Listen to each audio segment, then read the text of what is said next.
ومن يضلله فلا هادي له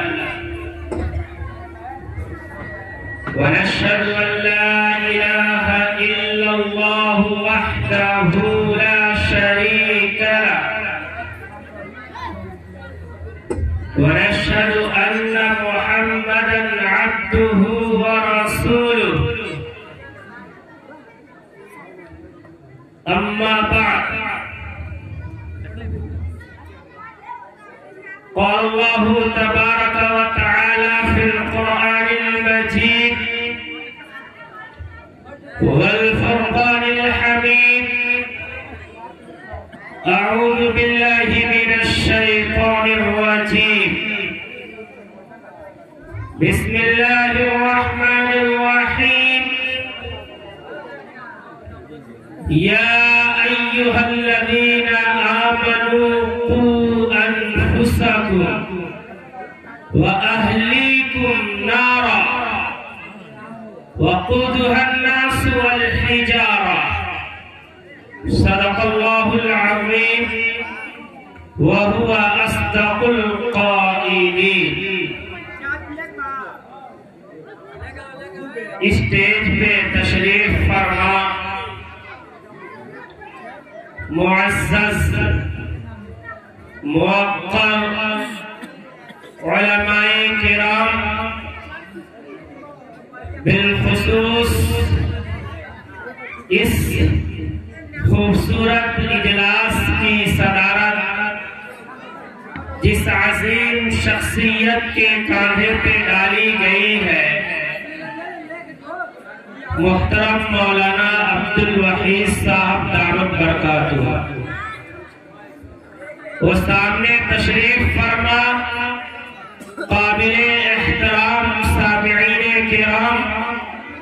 و پردہ نشین خواتین، میری مائیں اور بہنیں، رب العزت نے اس کائنات کے اندر بے شمار مخلوقات پیدا کیے ہیں، لیکن ان تمام مخلوقات میں سب سے اشرف، سب سے اعلیٰ اور عمدہ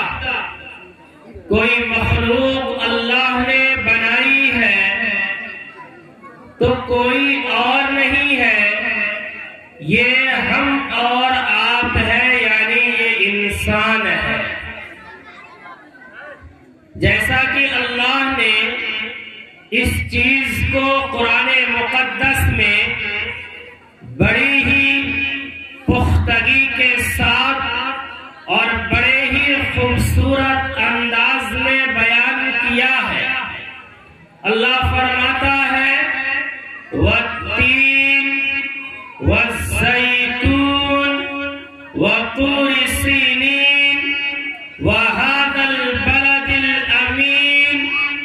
لَقَدْ خَلَقْنَا الْإِنسَانَ فِي أَحْسَنِ تَقْوِيمٍ. کہ اللہ کہتا ہے قسم ہے انجیل کی، قسم ہے زیتون کی، قسم ہے طور سینا کی، اور قسم ہے اس سرزمین یعنی مکہ المکرمہ کی. یہ چار قسمیں کھاتا ہے. کون کھا رہا ہے؟ دنیا کا کوئی انسان کھا رہا ہے، کوئی ولی کھا رہا ہے، کوئی نبی کھا رہا ہے؟ ہرگز ایسا نہیں، بلکہ اس کائنات کا مالک، اس کائنات کا خالق اور اس کائنات کے اندر بسنے والے تمام ہندو، مسلم، سکھ، عیسائیوں کا رب کہتا ہے. کیا کہتا ہے؟ یہ چار قسمیں کھا کر کہتا ہے کہ لقد خلقنا الانسان فی احسن تقویم.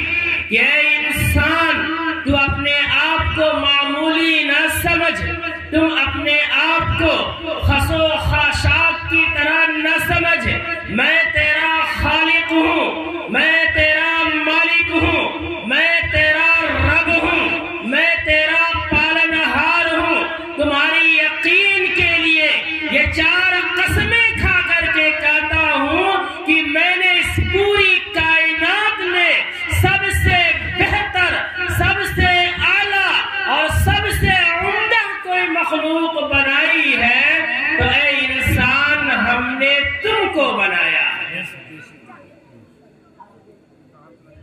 اور پھر اللہ رب العزت نے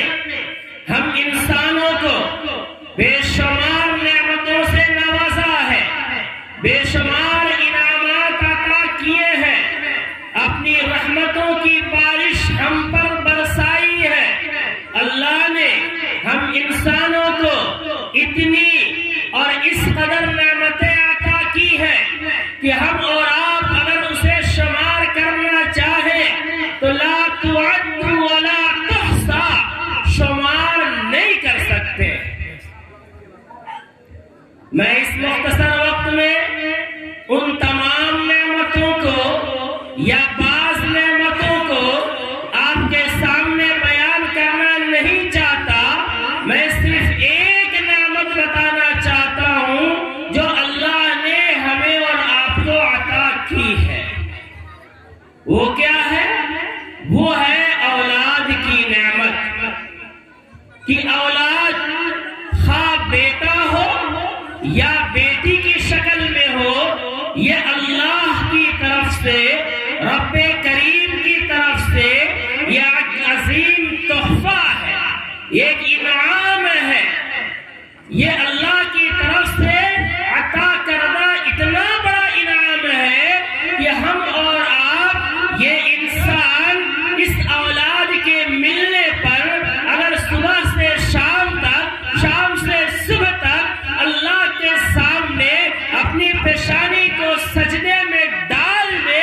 اور سوچے کہ ہم اللہ کا شکر ادا کر دیں گے، پھر بھی اس نعمت کا کما حقہ شکر ادا نہیں کر سکتا۔ اولاد کی نعمت، اس کی قدر کو، اس کے مقام و مرتبہ کو ہم اور آپ اگر جاننا چاہتے ہیں اور سمجھنا چاہتے ہیں تو ذرا ہم اس شخص سے سوال کریں کہ جس کی شادی کے 10-12 سال کا عظیم عرصہ گزر گیا لیکن آج بھی اس کی جھولی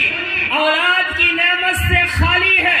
ہم ذرا اس سے پوچھیں، اس سے سوال کریں کہ جب وہ انسان کسی ایسے شخص کو دیکھتا ہے کہ جو اپنے ننھے منھے چھوٹے چھوٹے معصوم بچوں کو انگلیاں پکڑا کر ٹہلا رہا ہوتا ہے اور وہ ننھے منھے بچے اسے ابو اور پاپا کہہ کے پکار رہے ہوتے ہیں، تو ذرا اس شخص سے سوال کریں کہ جس کی زندگی کا عظیم عرصہ گزر گیا لیکن آج بھی اس کی جھولی اولاد کی نعمت سے خالی ہے، اس سے ذرا پوچھے تو صحیح کہ جب وہ یہ مناظر دیکھتا ہے تو اس کا دل اس سے کیا کہتا ہے۔ اس ماں سے پوچھیں جس کی زندگی کا ایک بڑا عرصہ گزر گیا لیکن آج بھی اس کی جھولی اولاد سے خالی ہے، ذرا اس سے پوچھیں کہ یہ مناظر دیکھ کر اس کے دل پہ کیا گزرتا ہے۔ یقیناً اس کا دل اسے جھنجھوڑتا ہے،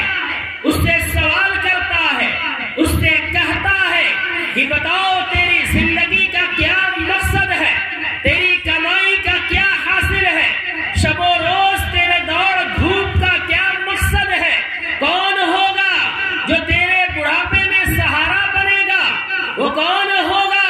جو تیری ان پراپرٹیز کا وارث بنے گا، وہ کون ہوگا جب تو تھک ہار جائے گا تو تیرے ہاتھ کو بٹائے گا یعنی تیری دستگیری کرے گا، وہ کون ہوگا؟ یہ سارے سوال اس شخص کے دل میں آتے ہیں۔ تو بہرحال یہ اولاد اللہ کی طرف سے ایک عظیم تحفہ ہے، ایک عظیم انعام ہے، اور آپ کو معلوم ہونی چاہیے کہ جو چیز جتنی بڑی ہوتی ہے اس کے حقوق بھی اتنے ہی بڑے ہوتے ہیں۔ اللہ نے ہمیں اور آپ کو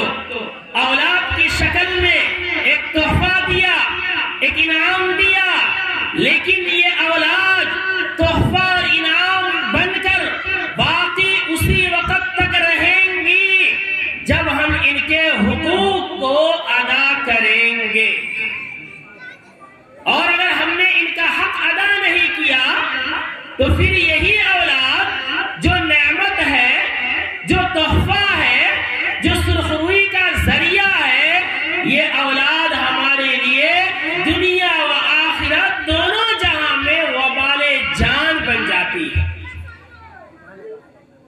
اسی وجہ سے قرآن کریم میں اللہ رب العزت نے صاف لفظوں میں فرمایا کہ یا ایھا الذین آمنوا قوا انفسکم واہلیکم نارا وقودها الناس والحجارہ. غور سے سنیں، جن کی بھی اولاد ہے وہ ذرا توجہ سے سنیں. اللہ نے ہمیں اولاد دی ہے تو اس کا یہ مطلب نہیں ہے کہ اسے جیسے چاہے استعمال کرے، جہاں چاہے انہیں لا کر کے ڈال دے. اب وہ جا کر کے اپنی ایمان کا سودا کرے، اپنے عزت کا سودا کرے، اپنے دھرم سے توبہ کر جائے، اپنے خاندانی شرافت کو بیچ جائے، کوئی فرق نہیں پڑتا. ایسا ہرگز نہیں. اللہ نے فرمایا اس اولاد کا حق کیا ہے. قرآن میں رب نے فرمایا کہ ماں باپ کی ذمہ داری ان کے اولاد کے تئیں کیا ہے. وہ اللہ کہتا ہے کہ یا ایھا الذین آمنوا، اے ایمان والو، قوا انفسکم، تم اپنے آپ کو، اپنے اہل و عیال کو، اپنی آل و اولاد کو جہنم کی آگ سے بچانے کی کوشش کرو. یعنی جس طرح سے ایک مسلمان کے لیے، ایک انسان کے لیے 5 وقتوں کی نمازیں پڑھنا فرض ہے، روزے رکھنا فرض ہے، حج کے وجوب کے بعد حج کا ادا کرنا فرض ہے، زکوٰۃ کے وجوب کے بعد زکوٰۃ کی ادائیگی فرض ہے، ٹھیک اسی طرح سے اگر اللہ نے ہمیں اور آپ کو اولاد دی ہے تو ہماری اور آپ کی ذمہ داری ہے کہ ہم اپنی اولاد کو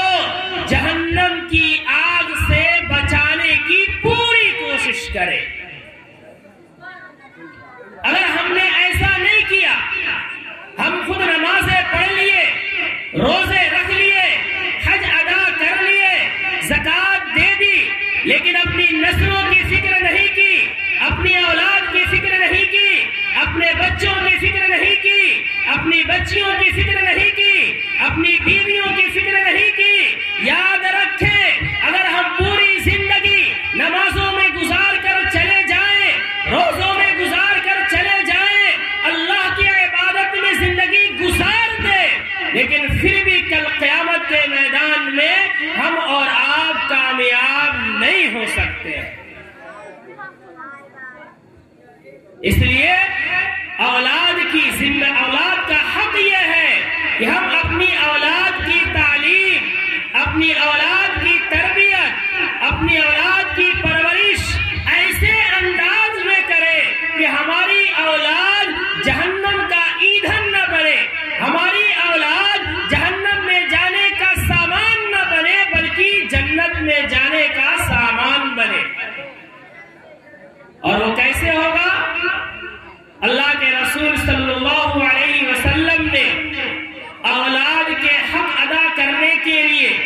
ان کی تربیت کرنے کے لیے کچھ اصول بتائے ہیں، کچھ طریقے بتائے ہیں. اگر ہم اس اصول کے مطابق، ان طریقوں کے مطابق اگر اپنی اولاد کی پرورش کرتے ہیں، انہیں تعلیم و تربیت کے زیور سے آراستہ کرتے ہیں، تو ہم اپنی اولاد کا حق ادا کرنے والے باپ ہوں گے. اور اگر ہم ایسا نہیں کرتے ہیں تو ہم چاہے تنہا جتنی عبادتیں کر لیں، لیکن اگر ہماری اولاد بربادی کے گڈھے میں چلی گئی، بددینی کے شکار ہو گئی، تباہ و برباد ہو گئی، تو وہ تنہا نہیں ہوں گی، بلکہ ہم اور آپ بھی ان کے ساتھ تباہ و برباد ہوں گے. اللہ کے رسول صلی اللہ علیہ وسلم نے ایک حدیث میں بیان فرمایا ہے. آپ فرماتے ہیں کہ مرو اولادکم بالصلاۃ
جب مرے تو کفر اور شرک کے ساتھ مرے۔ آج مسلمانوں کے نسلوں کا حال تو دیکھیں، آج ہمارے بچوں کا نام اسلامی نام ضرور ہے، ہماری بیٹیوں کا نام اسلامی نام ضرور ہے، لیکن ماں باپ کی غیر مناسب تعلیم اور تربیت کی وجہ سے ان کے دل اور دماغ میں یہودیت، نصرانیت اور کفر و شرک ایسے پیوستہ ہو گیا ہے کہ آج کے موجودہ دور کی صورتحال کے حساب سے 40 سے 50% مسلمان کے بچوں کی جب موت ہو رہی ہے تو وہ کفر پر ہو رہی ہے، ایمان پر نہیں ہو رہی ہے۔ اس لیے اللہ کے رسول صلی اللہ علیہ وسلم نے بیان فرمایا، آپ نے فرمایا کہ اے لوگوں، اللہ اگر تمہیں اولاد دیا ہے، اگر اولاد تمہیں بیٹے یا بیٹیاں دی ہے تو ان کا حق کیا ہے؟ تم کان کھول کر کے سن لو کہ مرو اولادکم بالصلاۃ وہم ابناء 7 سنین، کہ جب تمہاری اولاد 7 سال کے ہو جائے تو تم انہیں نماز کی تعلیم دو، تم انہیں اپنے ساتھ مسجد میں لے جاؤ، تم انہیں اپنے ساتھ مصلی پہ کھڑا کرو، انہیں بتاؤ کہ تمہاری یہ پیشانی صرف ایک خدا کے سامنے جھکنی چاہیے، ہزاروں اور سینکڑوں خداؤں کے سامنے تمہاری یہ پیشانی نہیں جھکنی چاہیے۔ جب وہ 7 سال سے آگے بڑھ جائے وہم ابناء 10، اور جب وہ 10 سال کے ہو جائے اور وہ نمازیں نہ پڑھے، اللہ کی عبادت نہ کرے تو وَاضْرِبُوهُمْ عَلَيْهَا، ان کو مارو، ان پر تماچے لگاؤ، ان پر ڈنڈے برساؤ، اگر اس پر بھی وہ نہ مانے تو فَرِّقُوا بَيْنَهُمْ فِي الْمَضَاجِعِ، ان کا بوریا بستر الگ کر دو۔ یہ اولاد کا اصلی حق ہے۔ اگر ہم اپنے بچوں کا حق ادا کرنا چاہتے ہیں تو ان کا حق یہی ہے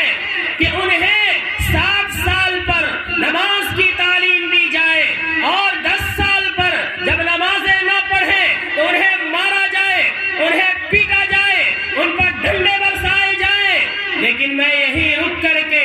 اپنے آپ سے اور آپ سے بھی سوال کرنا چاہتے ہیں کہ ہم اور آپ اپنے بچوں کو کیا نماز کی تعلیم دیں گے؟ کیا نماز کی ترغیب دیں گے؟ کیا انہیں مسجد میں لے جائیں گے؟ آج ہمارے مسلمانوں کا حال تو یہ ہے کہ ہماری عمر 25 سال، 30 سال، 40-50 سال کو پہنچ چکی ہے، ہماری داڑھیاں سفید ہو چکی ہے، ہمارا ایک پیر قبر میں لٹک چکا ہے، ملک الموت حکم الہی کے منتظر ہے کہ کب رب کا حکم ہوتا اور اس بڈھے یا بڑھیا کی روح قبض کر لیتے۔ لیکن ہماری ایمانی بے غیرتی کا اور ایمانی حمیت کے فقدان کا اور دین بیزاری کا حال یہ ہے کہ اللہ کا نائب، اللہ کا منادی، اللہ کا خلیفہ صبح و شام 5 وقت مسجد میں کھڑے ہو کر، محراب پہ کھڑے ہو کر یہ صدا لگاتا ہے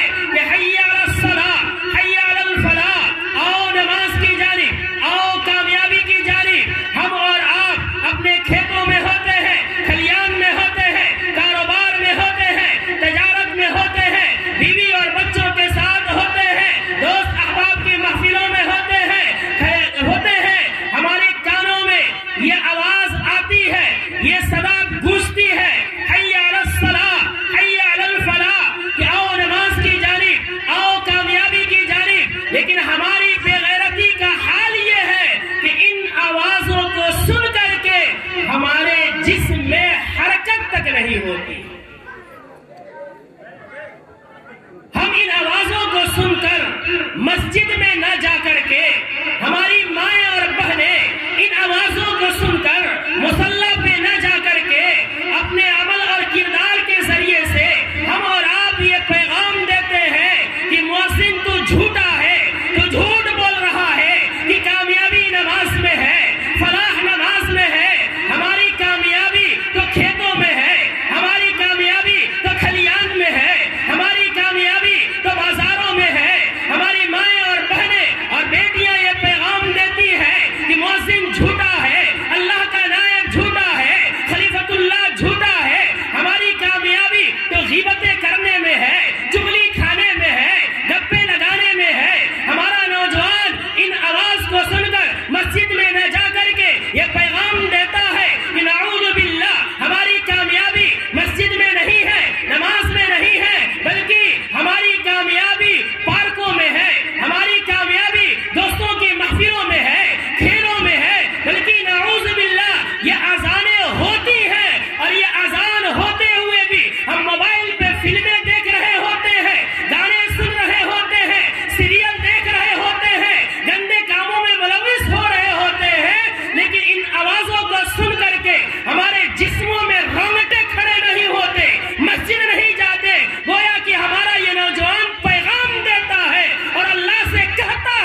اس لیے میرے دوستوں اور بزرگوں،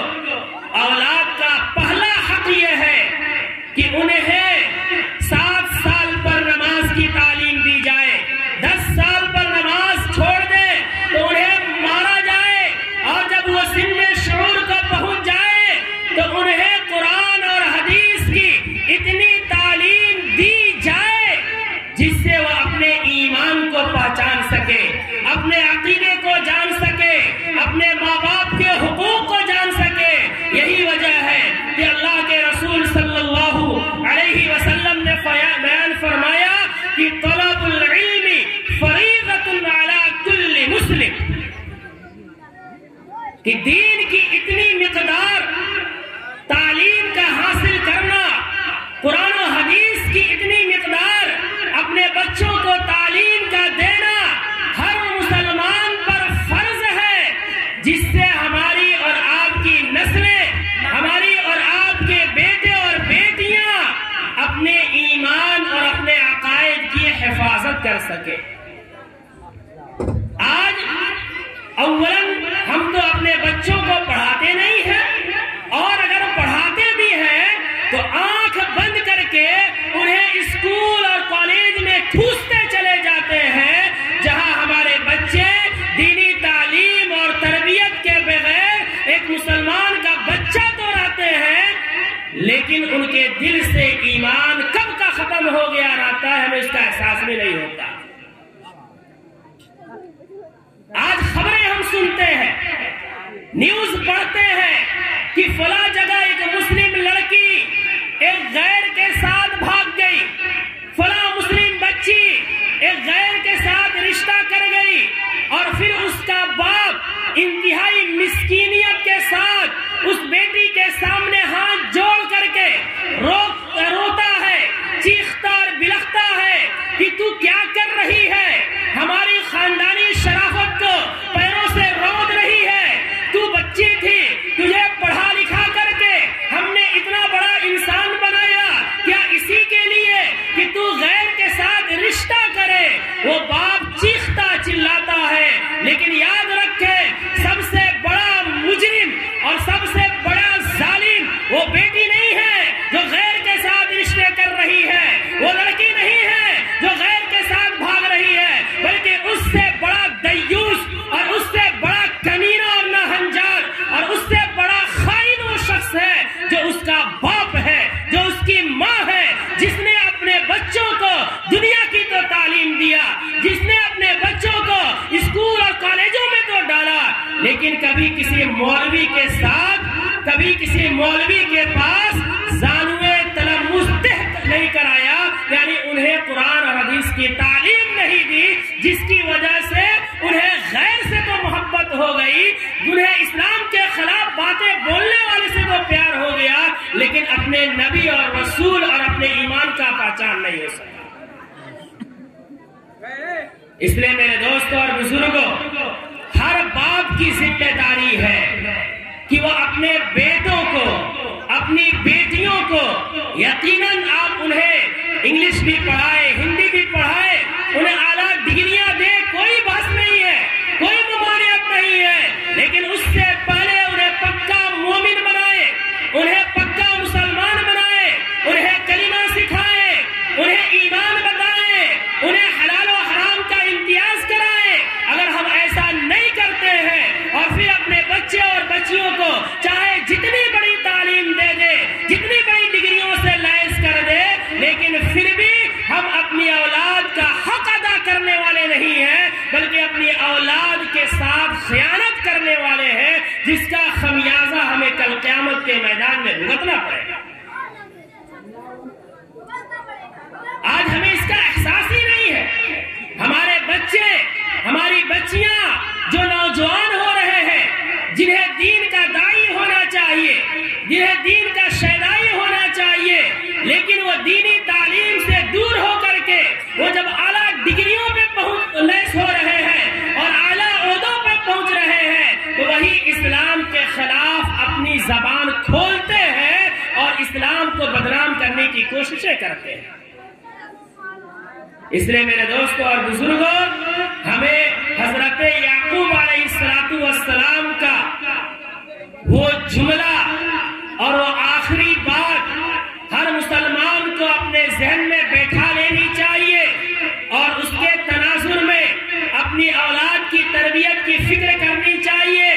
کہ حضرت یعقوب علیہ السلام ایک پیغمبر ہے، ایک نبی ہے،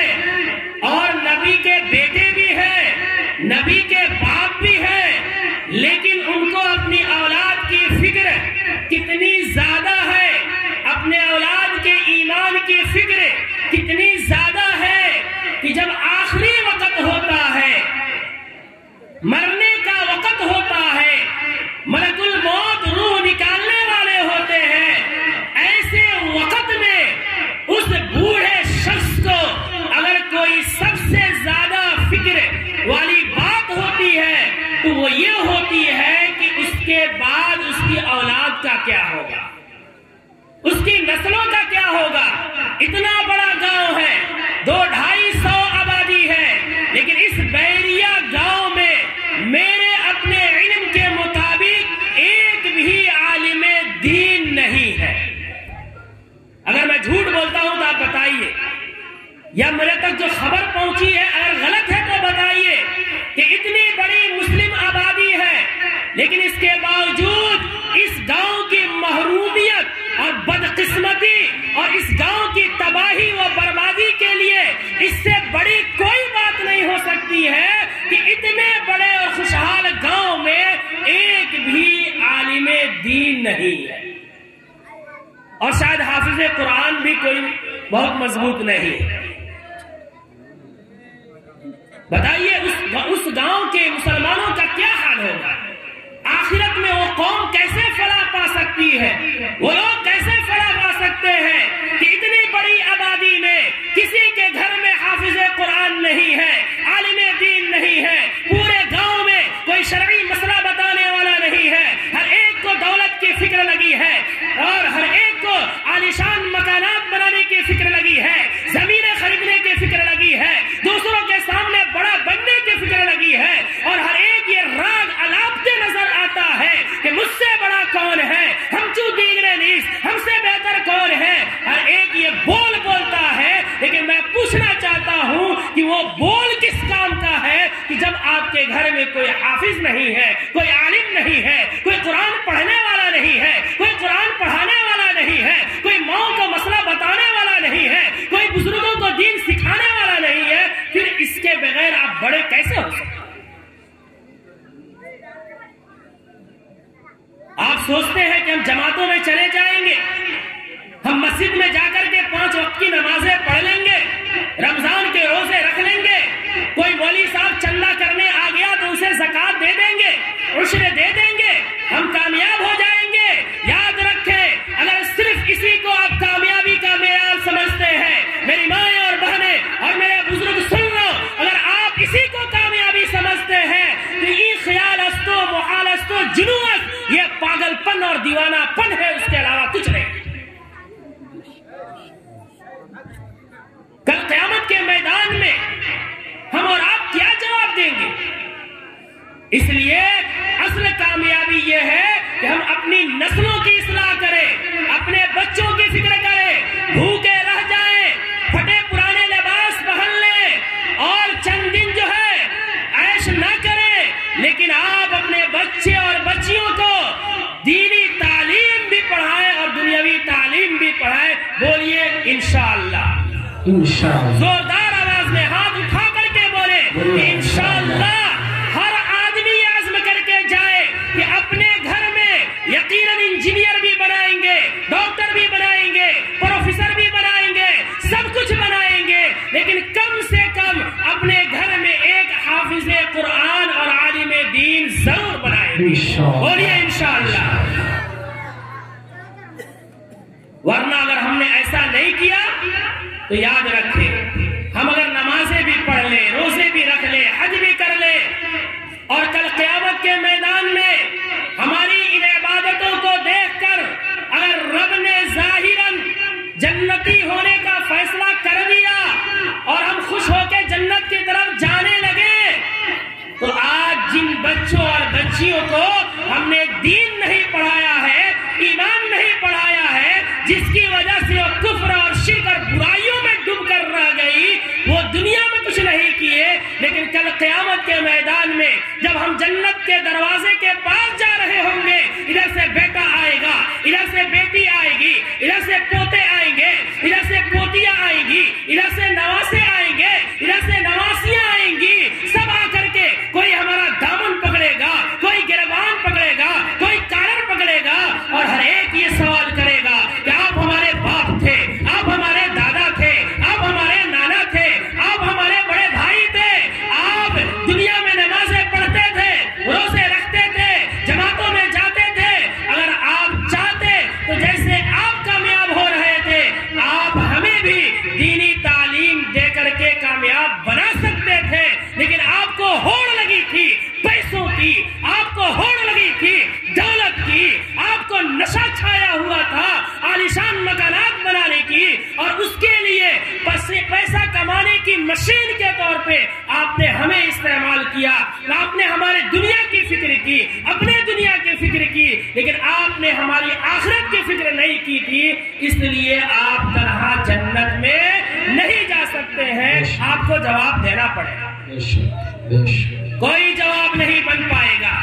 نمازوں کے باوجود، روزوں کے باوجود، اللہ کی عبادتوں کے باوجود وہ باپ کھینچ کر کے، وہ دادا کھینچ کر کے، وہ نانا گھسیٹ کر کے ان اپنی آل و اولاد کے ساتھ جہنم کے گڈھے میں ڈال دیا جائے گا، جنت میں نہیں جائے گا۔ بے شک بے شک۔ اس لیے میرے دوستوں اور بزرگوں، ہم اپنی نسلوں کی فکر کریں، اپنی اولاد کی فکر کریں، اللہ جو رزق لکھ دیا ہے وہ مل کے رہیں گی۔ میں کہہ رہا تھا کہ حضرت یعقوب علیہ السلام کا ذرا واقعہ یاد کرے کہ مرنے کا وقت ہے۔ ام کنتم شہداء اذ حضر یعقوب الموت اذ قال لبنیہ ما تعبدون من بعدی قالوا نعبد الہک و الہ آبائک ابراہیم و اسماعیل و اسحاق الہ واحدا۔ ان کے مرنے کا وقت ہے، باوجود کہ یہ نبی ہے، باوجود کہ نبی کے بیٹے ہیں، باوجود کہ نبی کے باپ ہیں، ان تمام کے باوجود حضرت یعقوب کو مرنے کے وقت اگر کوئی فکر دامنگیر ہوتی ہے تو وہ یہ فکر نہیں ہے کہ ان کے بچے کیسے کھائیں گے، ان کے بچے کیسے زندگی گزاریں گے، بلکہ ان کو فکر یہ ہوتی ہے، اور وہ کیا ہے؟ قرآن نے بیان کیا کہ وہ اپنے سارے بیٹوں کو اکٹھا کرتے ہیں، سب کو جمع کرتے ہیں، اور جمع کر کے پوچھتے ہیں کہ ما تعبدون من بعدی، کہ اے میرے بیٹو بتاؤ تو صحیح کہ میرے مرنے کے بعد تمہارا دین کیا ہوگا، تمہارا دھرم کیا ہوگا، تمہارا مذہب کیا ہوگا، تمہاری شناخت کیا ہوگی، تمہاری عبادت کیا ہوگی، تمہاری ریاست کیا ہوگی، بتاؤ تو صحیح کہ میرے مرنے کے بعد تمہارا رب کون ہوگا؟ کیا ایک خدا ہوگا، یا ایک خدا کی آڑ میں ہزاروں معبود تمہارے سینوں میں ہوں گے؟ یہ سوال کرتے ہیں کہ بتاؤ میرے بعد تم کس کی عبادت کرو گے؟ چونکہ وہ بیٹے بھی ہمارے اور آپ کے بیٹوں کی طرح نہیں تھے، جن کی ہم نے تعلیم نہیں کی، جن کو تربیت نہیں دی، جن کو ایمان نہیں سکھایا، کلمہ نہیں سکھایا، بلکہ وہ ایک نبی کی اولاد تھی۔ انہوں نے کہا کہ اے ہمارے والد بزرگوار، آپ ٹینشن نہ لیں، آپ پریشان نہ ہو، آپ ایک ناکارہ باپ نہیں ہے، آپ ایک ناہنجار باپ نہیں ہے، آپ خائن نہیں ہے، آپ نے ہمارے حق کو مارا نہیں ہے، بلکہ آپ نے ہماری صحیح تعلیم اور تربیت کی ہے، اور آپ نے اپنی کوششوں سے ہمارے دل میں یہ بیٹھا دیا ہے کہ ہمارا معبود کوئی اور نہیں ہے، ہمارا خدا کوئی اور نہیں ہے، ہم کسی اور کی عبادت نہیں کر سکتے، بلکہ ہم اس خدا کی عبادت کریں گے جو آپ کا بھی رب ہے، آپ کے باپ اسحاق کا بھی رب ہے، آپ کے دادا ابراہیم کا بھی رب ہے، جو آپ کا رب ہے، یعنی ایک خدا، وہی ہمارا بھی رب ہوگا۔ اور اسی پہ بس نہیں ہے، جیسے آج ہم مسلمان ہیں، ہم مسلمان رہیں گے بھی اور مسلمان مریں گے۔ انہوں نے یہ جواب دیا، اس کے بعد حضرت یعقوب کے دل کو ٹھنڈک محسوس ہوئی، اور پھر حضرت یعقوب کا انتقال ہوا۔ میرے دوستوں اور بزرگوں، مجھے بہت لمبی باتیں نہیں کرنی ہے، میں اپنی بات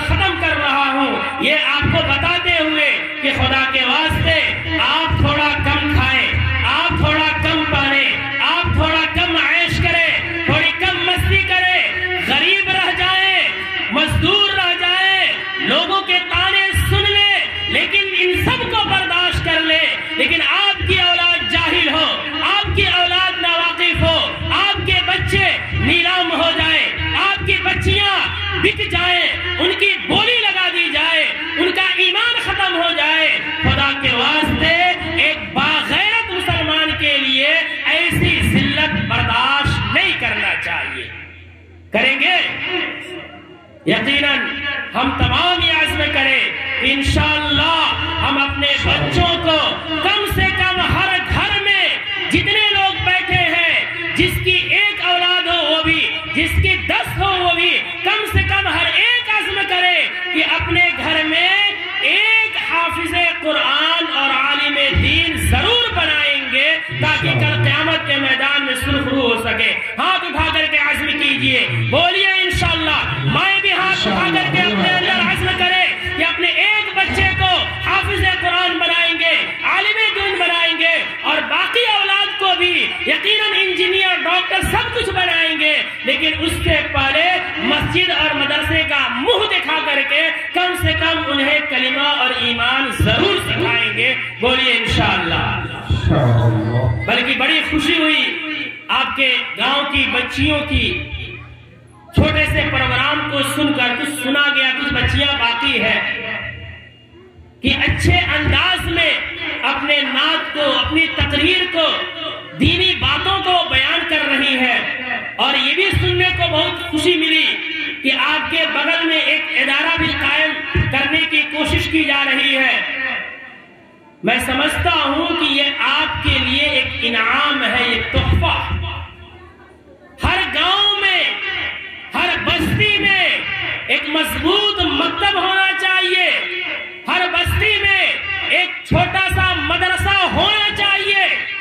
تاکہ ہمارے بچے ان مسجد اور ان مکاتب میں اور ان مدرسوں میں جا کر کے اپنے ایمان اور اپنے اعتقاد کو سیکھ سکے۔ اس لیے اگر آپ کے ہاں مکتب کا نظام کمزور ہے تو اسے مضبوط کیجئے، امام کو مضبوط کیجئے، ایک سے کام نہ چلے، کئی رکھیے۔ اور اگر آپ کے یہاں ادارہ قائم ہوتا ہے، کوئی مدرسہ قائم ہوتا ہے، بلکہ نہیں بھی ہو رہا ہو تو آپ قائم کیجئے، اس لیے کہ آپ کی یہ ایمانی اور سب سے پہلی ذمہ داری ہے کہ آپ اپنے بچوں کے ایمان کو بچانے کے لیے ایمانی قلعے اور ایمانی مراکز کو قائم کریں۔